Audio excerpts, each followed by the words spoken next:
back then it was like, okay, who got first and who got second, who third, and I was like, doof, doof, doof, they're like the top 10, they're coming in like, like a horse race.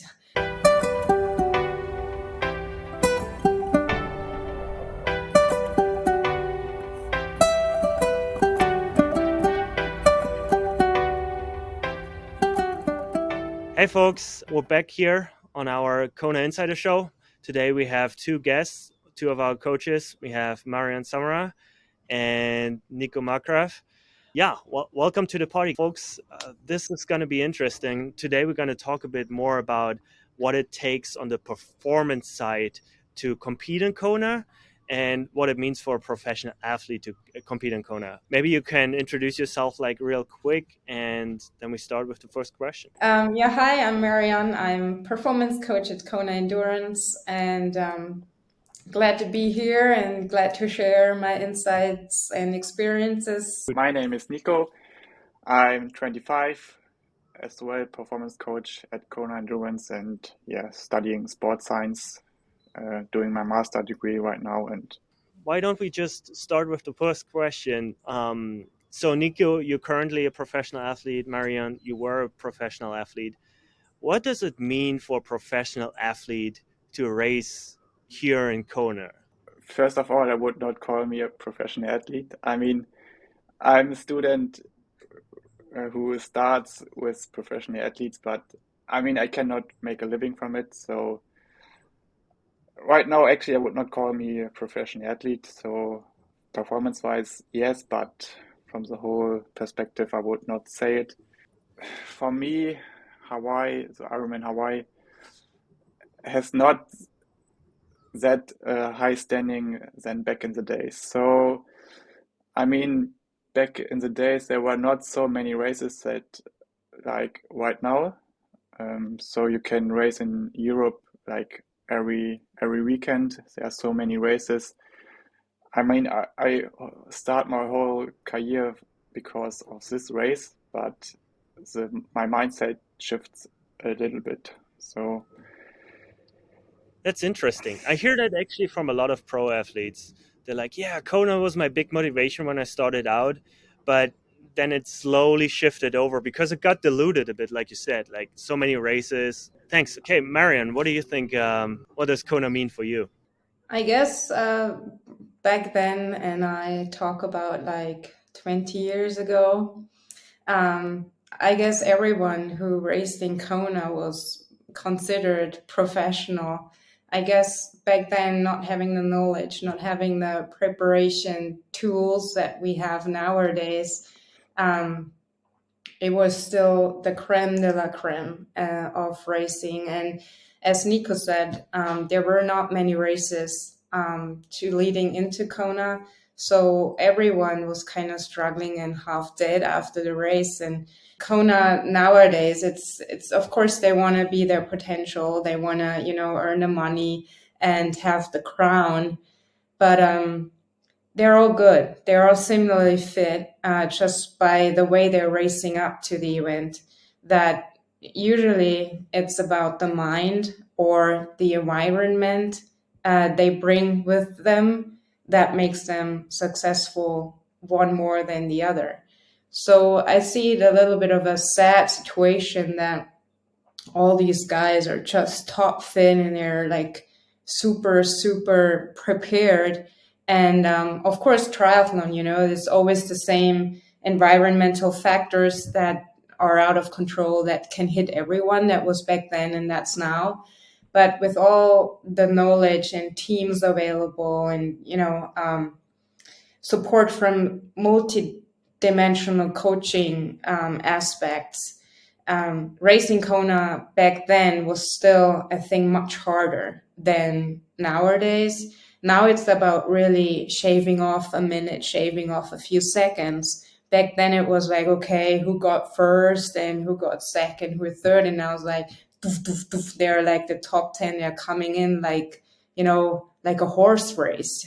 So I guess, yeah, racing pro also, like Nico said, now they really try to make a living with the sports, and of course prize money is a huge motivator. But what I see is the external motivation to earn pride or money or reputation or get more sponsors is much more in focus nowadays than back then. It was about, hey, I'm going to Kona, I'm just doing what I can, and if I go in my jeans, I don't care. So there's a huge difference in vibe, which, yeah, I think I join the opinion of Nico. It makes my heart bleed a little bit because it takes away from the awesomeness of just being out there and enjoying the aloha spirit, enjoying what the island brings into that race. It's more about, okay, who's gonna win it? Who's gonna.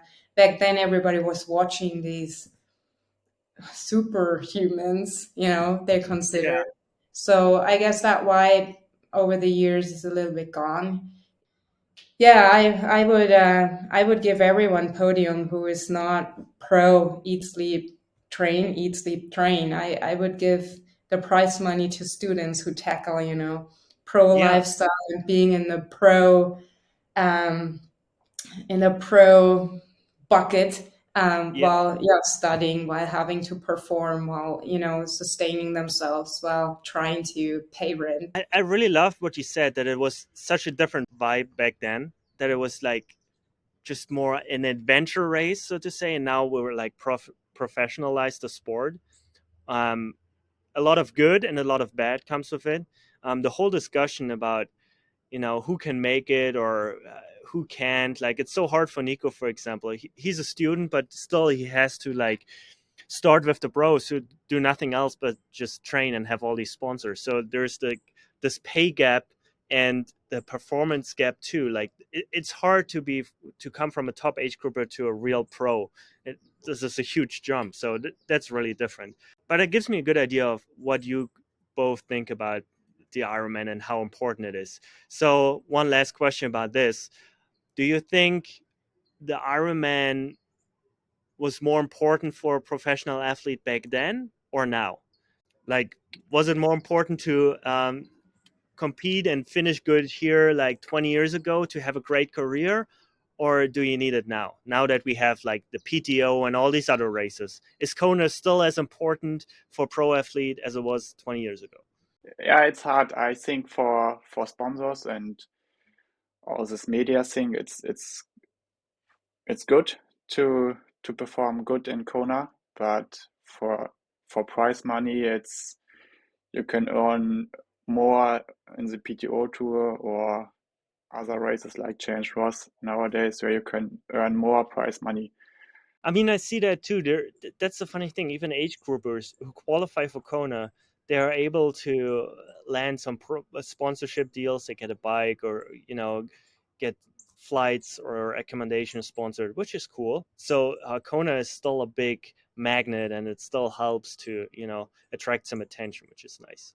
So yeah, what do you think, Marion? I think it lost a little bit of importance.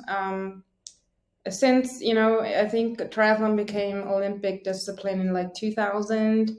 So they ever since they struggled to get the audience, and just TV presence, and who's gonna sit in front of TV for an Ironman distance. So I guess a lot of focus has been derived away from Ironman racing into this short track stuff, especially the last like 8 years, just to make it more spectacular. And I think that's somewhat good, of course. It brings in more money, more sponsors for the athletes. But I think with now being Olympic distance in the Olympics, and so many more high caliber races that are out there in social media and TV, it's not as important anymore to be present at the Ironman.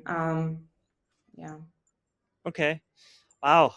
Total trash talk here about Iron Man. Just kidding. I totally agree with your opinion. By the way, I think there was a lot of. It's really hard to market an 8 hour race, and who is gonna watch a race for 8 hours? It's impossible. So I think the logical step, also with all the social media stuff and the short attention span these days, it's just obvious that we'll shift to shorter distances, and that maybe over there they can make a lot of money. But we have Kona here and we have the Ironman. So I want to focus a bit more on the race and on particulars about the race. My next question is going to be, I have what does one it? more input actually. Yes. Because especially in Germany, if you say you're a triathlete, it's still so that they associate, oh, you're doing Ironman. No, no. So I guess that's just adding to it how the connection still is the strong connection between you say it's triathlon and then associating it with Ironman and then Kona, Hawaii, of course. So it's still there. Yeah, especially in Germany, we have a super special bond with Hawaii, which is funny. Other end of the world, but big in the Germans' heart. Next question. What does it take to qualify for Kona as a pro athlete versus an age grouper? So what does it take from a performance view? Also, what did it take like 20 years ago and what does it take now? Actually, for pros, the qualification become much more difficult with the new system. So I mean, back in the days when there was the point system, I mean, it was much easier to qualify when you done 2, 3 races, Ironman races a season. It was quite easy to, I mean, not quite easy, but easier to qualify for Kona. And I mean, now you have to actually to win or get second in Ironman. And maybe if you're lucky, you can get third or fourth. But yeah, I mean, it's bloody hard to qualify for Kona nowadays. So yeah, I mean, in the age group, it's the difference. I mean, there's nowadays it's easier to qualify because there are more slots, but actually for pros, it's quite hard, and especially for pros like me, which not really a pro, but yeah, Yeah, the it's neo-pros. different. Yeah, So neo pro, yeah, yeah. yeah. No, definitely. And the next question would be right after that, is that a good or a bad thing? That like more age groupers are able to race, the field is not as competitive anymore, or we have more racers, thinking about how crowded the bike course is too in that regard with the big fields, but that the pro field is even more competitive. And Marion said that earlier. It's like one after another. It's like a horse race. I like that comparison a lot. Yeah, don't get me wrong. Yeah. I really don't get me wrong. I really like the new system, but I mean, it ensures that the Okay. best of the best athletes are there on the island. So I really like it. So Okay. Well, that's good. I still think there should maybe be like 20 spots or something that be battled out just for neopros who just got their yeah, license in the last 2 years or something, so they have a chance, like wild cards, instead of giving wild cards to people who to top pros who couldn't race due to an injury. Give those spots to like neo pros who have the chance to battle for that spot in an extra Ironman somewhere, without Jan Frodeno, without the big guns. I think yeah. that would be really interesting to, have an extra kick for pro athletes. We got to do something for new pro athletes. I mean, the PTO tour, they have wild cards like Dallas yesterday. So and yeah, they performed quite good in the race as well. So Yeah. But it's a cool with the system. Yeah. PTO race, you can't qualify for Ironman, right? Like they No, no, can. no, no. It's Okay. a different system. Yeah, yeah, Yeah, yeah. But like they should, Ironman could learn from that system. Totally agree. yeah, yeah. Okay, Marion. So, what do you think it takes from a performance point of view to qualify for Kona? I know it's different every age group, but like maybe an average, or pick one age group in comparison to what it took like 20 years ago. Yeah, well, I'll pick age group generally, and what's the trend has been to the best age group is being single, having time to train. So it's really gotten a challenge for, people who are really good athletes, but who don't have the energy or time that a single person has. So that was a clear picture that has been happening over the years as we know more about training, how we structure training, what it takes to bring up potential in everyone. There are factors that family athletes or even married athlete really have to sacrifice and cannot, attend to as much as people who are, getting up, getting a pool session in before work, then working and coming home and doing a second session. So that has been a trend, just like with the pros, having a neo pro category. I divide the age group is into, family dads that are trying to make their dream a reality, because that's really what it is. And for them, it takes a lot. It takes planning the year in advance. When is the vacation? When do I have the kids? When, can I pay for that? When do I have to take leave at work? So there's many factors, and they cannot often choose their races. They have to take the local races, and then they're hoping no one shows up so they can qualify. And then even if they're good, it might not happen because the roll down of the slots, it's difficult to really go and race and be lucky to get qualified, especially because they cannot just go from one race and then try the next race the next month. It's like hit or miss. So for them, it's almost like a 5-year approach trying to qualify at Kona and then make it happen. And the sad thing this time is that it's so expensive. Many of the athletes did have a slot, and it's like 14,000 from Europe for 2 week stay for making it happen. So it's almost gotten impossible for most of them, which is we got to So work around it with lots of mental strategies and keep them going and try next year. there was a really good point there that I want to talk more about. So, like you said, there's a lot of exact planning necessary, and it got so expensive, and it's really hard to make it happen, even if you qualify. How do you think the 2-day event that's happening this year and next year will impact the whole situation? We're going to have way more slots. You're going to have like over 1,000 more slots for female athletes, which is awesome. They're like spread it all over the races all over the world. I think a ton of those spots are in Europe. So let's say, for example, I think Ironman Copenhagen, they have 50 slots for male athletes and then 100 slots for female athletes. So that means all the male athletes who were taking away slots with just the sheer amount of the age group from the female athletes, there are more spots available for everyone. So it might become easier to qualify.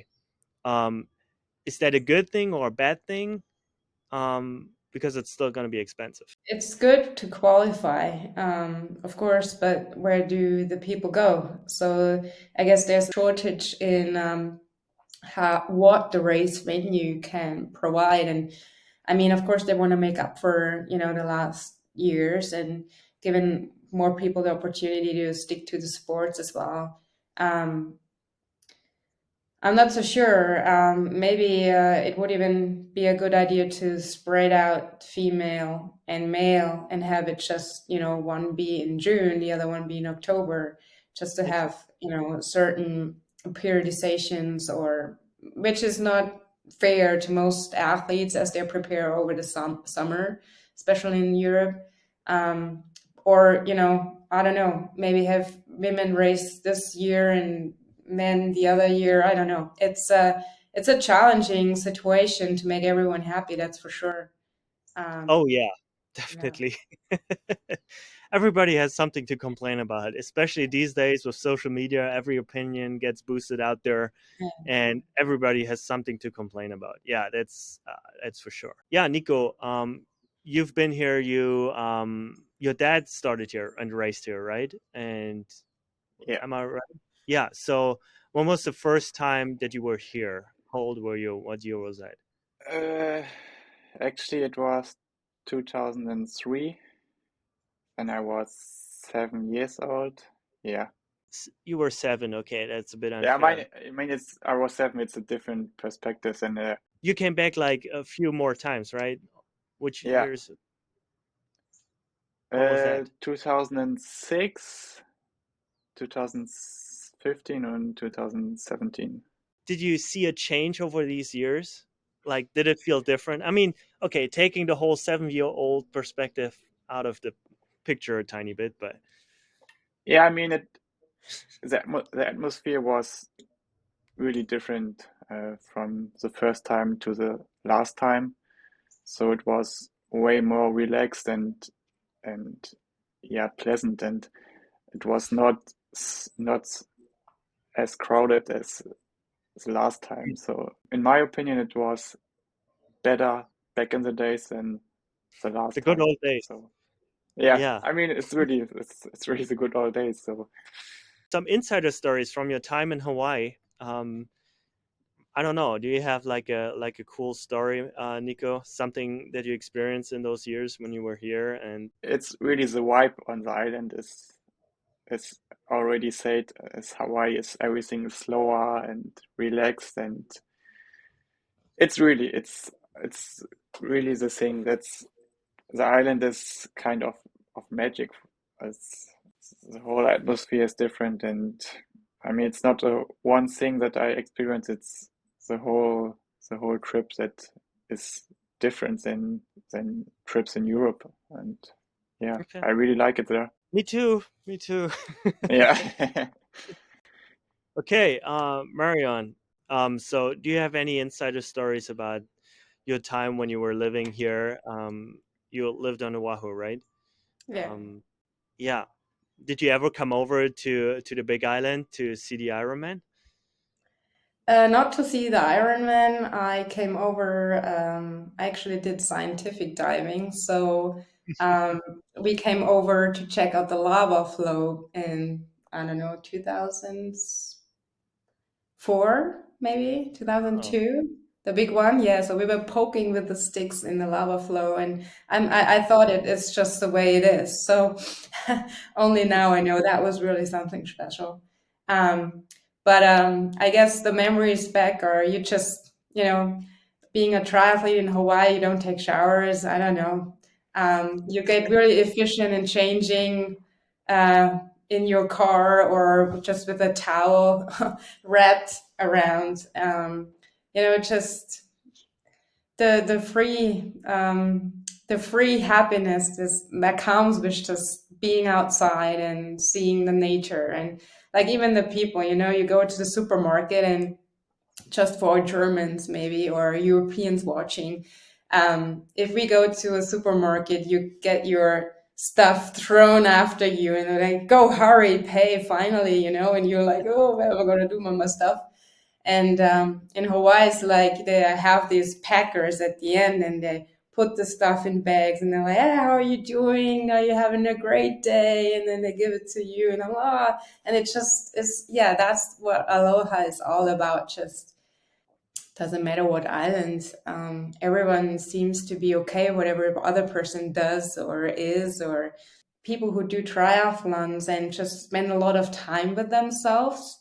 They seem to be more appreciative of what they do, what they have, true values. And they don't necessarily look too much at what is this guy doing, look at what their socks colors is. And this is kind of reflected in Hawaii. And I guess that's where the fusion is between, okay, triathlon started in Hawaii and it needs to be there. It's home of triathlons and it all makes sense to leave it there. It's just gotten kind of out of control. I think about Hawaii every day. It's where my soul is, my heart is. And of course, I'm happy for everyone being there racing and having the opportunity to just live that. And I guess even if you're an age grouper or pro that really tries to bring performance and bring the potential, never, forget to look at all the lava or, other things around. So it's a great experience. Yeah. I think what you said with that it's so natural here, I couldn't agree more. Like I know so many people, a lot of my friends, they just swim every morning, they bike, they run. They wouldn't call themselves triathletes. That's just what they do here, you know? It's just the natural way of moving. And then yeah, so it absolutely makes sense. It's totally awesome. Yeah. And I like what you said. Don't forget to look around and enjoy the scenery, enjoy the vibe, enjoy the island. There was a lot of talk about the myth of the Ironman dying in Germany. They were like, oh, now the 2 day event and all, you have to pay so much money. So the myth of the Ironman is like slowly dying. And I thought about this question a lot. And last year, Sebastian came to the island for the first time. He has seen every Ironman, every year Ironman Hawaii on TV, like the super fanboy. And when he came here, I was like, oh, I'm a bit worried what he thinks if he sees us in real life for the first time. But his jaw was just dropping wherever he went. He saw the pier. He was like, oh, this is the famous pier. Like, just to see this excitement and see the energy, that's what we need. And I think the myth of the Ironman Hawaii is in every each triathlete. Like you said, you think about Hawaii every day. You love the spirit besides the whole Ironman thing, but just the spirit of Hawaii and the energy. And I think that's a big part of the myth, to inhale that energy and to live it and to feel it and to enjoy that. So it's not just I got to perform and race, but I think it's really important that we enjoy the whole atmosphere as well.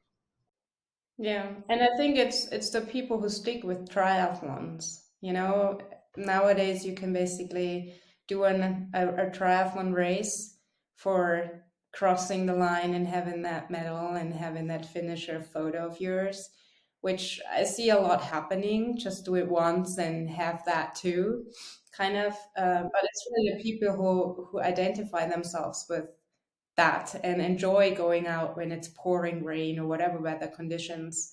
People that really live that, and that's identical to that kind of aloha spirit, definitely. Yeah, I Cool. think the myth will stay forever. So maybe the 2 day event will make it less attractive, but the myth will stay forever. Yeah. I think so too. I actually think absolutely the same way. All right, guys. Thank you so much for your input, for your answers here. I think that was a really, really good conversation. And yeah, we'll see you in another show, in another call. Thank you for your time, and see you soon.